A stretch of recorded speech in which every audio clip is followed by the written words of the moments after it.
Welcome back, tech enthusiasts and focused learners. Today, we're diving into an explainer breaking down the latest and, honestly, highly anticipated Tekin Plus analysis. And we aren't just talking about a minor software patch today. We're exploring a massive, tectonic shift happening right beneath Silicon Valley. Basically, the era of the passive chatbot, it's officially over. We're entering this fascinating new epoch where software doesn't just sit there waiting for you to type something, it actually acts on your behalf. Okay.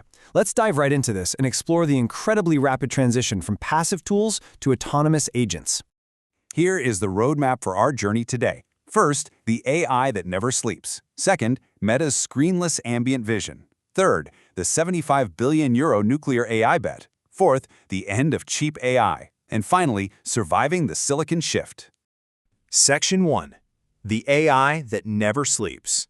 So, Google just unveiled Gemini Spark, and it marks a totally fundamental shift in how we use computers.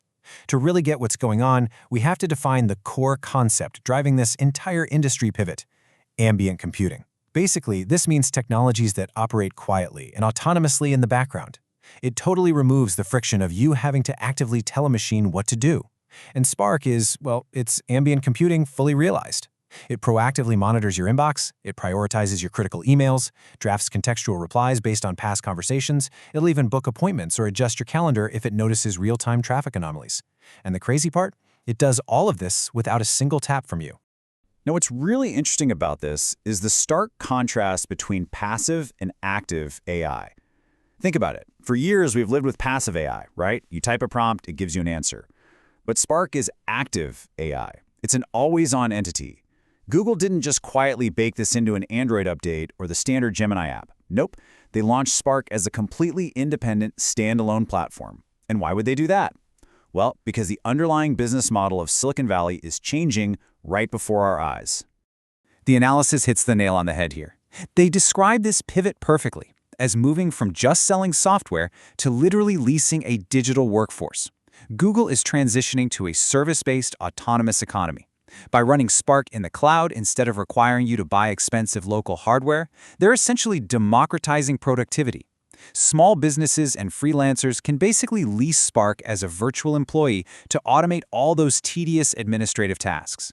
We're talking about a potential operational efficiency boost of an incredible 40%. Section 2. Meta's screenless ambient vision. As software becomes ambient, the physical hardware we carry has to adapt too. The massive question keeping engineers up at night right now is, how exactly do we seamlessly interact with autonomous AI out in the real physical world?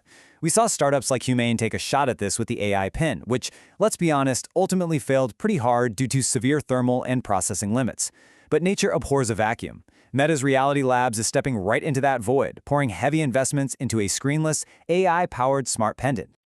Based on recent supply chain leaks and patent filings, the anatomy of Meta's new pendant brilliantly illustrates how ambient computing will actually work out in the wild. It rocks a 12-megapixel ultra-wide vision array and triple-array directional microphones, so it's continuously seeing and hearing your environment. It's all powered by a custom-tuned Snapdragon AR1 Gen 2 core, which pushes Meta's highly optimized Llama 4 multimodal models for up to 14 hours. Just imagine walking down the street and you simply ask the pendant on your chest to translate a foreign street sign you're looking at. No pulling out a phone, no opening an app. It's just there. But yeah, there's a catch. As the source notes, this massive technological leap runs face first into a huge real-world wall: privacy. Having a device continuously recording audio and video in public spaces presents some incredibly severe GDPR privacy threats over in Europe. This legal hurdle is in direct conflict with European regulations.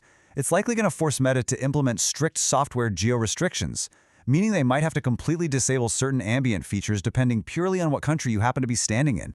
Section 3. The 75 billion euro nuclear AI bet. Okay, so if you want an always-on device processing the entire world around you, you need absolutely unimaginable computing power, and of course, the electricity to run it. This brings us to a really fascinating geopolitical question. When the Japanese investment behemoth SoftBank decided to drop a massive capital injection to build colossal AI data centers in Europe, why on earth did they choose France over Germany, which is traditionally the continent's industrial powerhouse? Well, the answer is entirely about grid stability. Right now, Germany is grappling with super volatile energy prices, especially following the decommissioning of its nuclear fleet. France, on the other hand, draws over 70% of its electricity from stable, carbon-free nuclear power. When you're talking about generating gigawatts of pure computing power 24/7 without a single interruption, that kind of baseline nuclear stability isn't just nice to have, it's an absolute prerequisite. Let's move to the data and see how this builds a whole new landscape for AI infrastructure. SoftBank is injecting an astronomical 75 billion euros into France, specifically to secure 5 gigawatts of foundational AI training infrastructure directly on that nuclear grid. Compare that to Microsoft's 5.5 billion euro expansion of localized sovereign cloud nodes in Germany and Spain. SoftBank isn't just buying up land here, they're aggressively securing guaranteed clean energy to fuel the next decade of the global AI arms race. Section 4. The end of cheap AI. Now you might be wondering, who pays for all this? Because all those massive data centers and energy contracts certainly aren't free, and the economic ripple effect is finally hitting consumers. Just look at the timeline of GitHub Copilot, which is one of the most widely used AI coding assistants out there. When it launched back in the summer of 2021, Microsoft heavily subsidized it. They offered these magical autocomplete features for a flat, totally predictable fee. By late 2023, it was basically a mandatory standard for engineering teams everywhere. But now, as we look toward May 2026, the honeymoon is literally over. They're transitioning from unlimited flat-fee subscriptions to a pay-per-token consumption model, and this is already sending absolute shockwaves through development teams globally.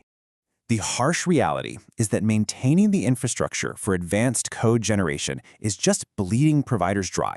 With token-based billing, if a developer feeds a massive legacy codebase into the AI just to do some debugging, the API costs can skyrocket exponentially, like literally overnight. And because Microsoft is no longer subsidizing this whole ecosystem, we are seeing a massive exodus. Enterprise teams are rapidly adopting really powerful local open source models, things like Llama 3 or CodeQuinn, and running them on internal hardware. They're doing this just to escape those insanely unpredictable token costs. Section 5. Surviving the Silicon Shift. We've talked a lot about data centers and software costs, but let's land right back on your desk to see how everyday users are actually surviving this shift. First up, digital survival, the 2026 browser wars. For a decade, Chrome and Safari reigned totally supreme, but their hegemony is kind of collapsing. So the crucial point is that power users are now demanding deep native AI without the massive performance drain. Arc is fundamentally redesigning the whole web interface with its built-in Max AI suite that literally reads the internet for you. Brave is capturing the privacy-conscious crowd with its Leo AI, which strictly refuses to log user prompts. Meanwhile, Chrome's integration of Gemini Nano is keeping it heavily bogged down by its infamous memory bloat. And because of that, professionals are fleeing to these lighter, smarter alternatives. But surviving the agentic web isn't just digital. It is intensely physical. Whether you're a competitive gamer or a software engineer debugging code for 10 hours a day, spinal health is a paramount concern. For years and years, luxury brands like Herman Miller completely dominated with $1,500 chairs. Now, a Chinese startup named Sihu is totally disrupting the entire market with a highly engineered, sub-$500 ergonomic marvel. Sihu's secret weapon is this full-body adaptive support. We're talking dynamic, spring-loaded mechanisms that actually pivot and synchronize with the micro-movements of your spine even when you lean in super intensely. It boasts a premium aluminum chassis at a crazy disruptive price point. But, as the source notes objectively, it's definitely not perfect. It features a highly industrial aesthetic that honestly doesn't fit a lot of minimalist spaces. The assembly is notoriously difficult, and its massive popularity has led to severe global stock limits and really high shipping fees. Still, it really represents the vital physical gear we need for our rapidly changing digital habits. Before we wrap up this explainer, let's do a quick rapid-fire recap of the incredible numbers that define this global tech shift. First, 75 billion euros. That is the sheer scale of SoftBank's massive French infrastructure fund. It really proves that translating cloud code into physical reality requires just staggering amounts of capital. Next up, 5 gigawatts. That's the colossal, basically city-equivalent megawatt capacity required by these next-generation data centers. It serves as a stark reminder that our digital, autonomous future is entirely dependent on our physical, real-world energy grids. And finally, sub-$500. The aggressive new price point disrupting the ergonomic hardware market. It proves that as we spend more and more time locked into these intense, AI-driven digital ecosystems, accessible physical support is more vital than it has ever been. We've seen how ambient computing is completely eliminating direct human-machine friction. From Meta's screenless Pendant to Google's 24/7 Spark Assistant, the era of passive tools is definitely behind us. But as we embrace the convenience of an agentic web that reads our emails, manages our calendars, and analyzes the physical world before we even have to ask, we have to pause and ask ourselves one final, really provocative question. How much of our own intellectual autonomy are we truly willing to surrender to these proactive agents? It's something to think deeply about as the silicon shift accelerates. Thank you so much for joining me for this explainer, and as always, keep questioning the technology around you.